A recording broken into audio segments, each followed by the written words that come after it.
Selamat mendengarkan podcast ini. Di dalam Roma 3 ayat 4 mengatakan, sekali-kali tidak. Sebaliknya, Allah adalah benar dan semua manusia pembohong. Seperti ada tertulis, supaya engkau ternyata benar dalam segala firman-Mu dan menang jika engkau dihakimi. Kata pembohong di dalam bahasa aslinya adalah seustes, yang artinya seseorang yang tidak setia, atau juga bisa berarti seorang yang merusak, break, membatalkan, dan mengkhianati perjanjian. Ketika Adam dan Hawa diciptakan, memang tidak tertulis secara eksplisit, tetapi secara implisit ada perjanjian bahwa manusia diciptakan untuk melakukan kehendak Allah. Manusia menerima perintah atau mandat untuk mengelola bumi ini dan memenuhi bumi dengan keturunannya. Ada mandat budaya, ya, di mana manusia harus mengeksplorasi bumi dengan segala kekayaannya, dan ada mandat prokreasi, di mana manusia harus berkembang biak dan memenuhi bumi. Manusia harus berkembang biak dan memenuhi bumi. Tetapi manusia tidak boleh makan buah yang terlarang. Sebab kalau manusia makan buah yang terlarang untuk dikonsumsi itu, manusia akan mati. Ketidaksetiaan nenek moyang kita, ya, Adam dan Hawa, merusak perjanjian dan membuat semua manusia jadi pembohong. Manusia, siapapun, dalam keadaan tidak memiliki perjanjian dengan Allah, maka betapa hebat keselamatan di dalam Yesus Kristus. Karena Allah mau membuat kembali perjanjian dengan manusia. Manusia dibenarkan untuk menjadi anak-anak Allah, hendak dikembalikan ke rancangan Allah semula, supaya tidak berkeberadaan rusak. Hendak dikembalikan kepada rancangan Allah semula sebelum Adam memberontak kepada Allah atau mengingkari perjanjian tersebut. Bapak, Ibu, dan saudara-saudara yang terkasih di dalam Tuhan, maka keselamatan adalah usaha Tuhan mengembalikan manusia ke rancangan Allah semula. Allah kembali mau mengadakan perjanjian dengan manusia, dimulai dari pemanggilan Abraham yang akan menurunkan keturunan yang akan menjadi umat pilihan. Perjanjian pertama adalah semua keturunan Abraham harus disunat. Maka Allah hampir-hampir membunuh Musa karena Musa tidak memenuhi perjanjian ini. Yang kedua, Israel tidak boleh hidup seperti bangsa-bangsa di luar orang Israel yang mereka kenal sebagai goyim.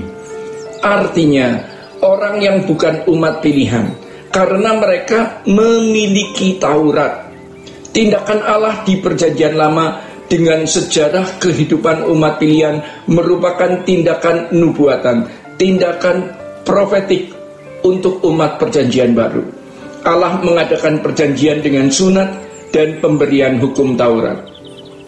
Bagi umat perjanjian baru juga ada ikatan perjanjian, bahwa sejak seseorang menjadi orang percaya, ia tidak lagi memiliki dirinya sendiri. Hal ini dibicarakan di dalam 1 Korintus 6 ayat 19-20, di dalam Filipi 1 ayat ke-21, dan di 2 Korintus 5 ayat 14-15. Saudara-saudara yang terkasih di dalam Tuhan, Yesus telah mati untuk kita. Kita semua sudah mati. Jadi kalau kita hidup untuk Dia. Kita menjadi umat pilihan. Kita sudah mati bersama-sama dengan Kristus, tersembunyi bersama dengan Kristus di dalam Allah.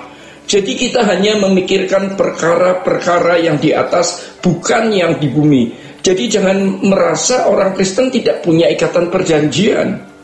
Percayanya orang Kristen itu bukan hanya dalam keyakinan pikiran, melainkan dalam tindakan juga, di mana orang percaya harus memenuhi ikatan perjanjiannya dengan Allah.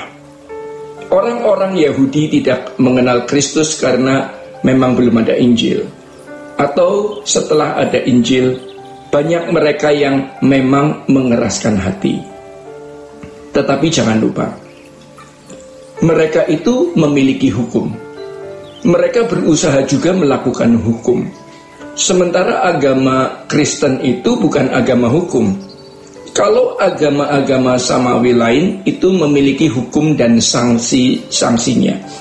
Bahkan hukum yang mengatur ekonomi, syariah ekonomi, politik, ya, sehingga mereka dapat membangun masyarakat keberagamaan berdasarkan hukum-hukum yang mereka miliki atau tatanan yang ada. Tetapi Kristen, ya, bukan agama hukum.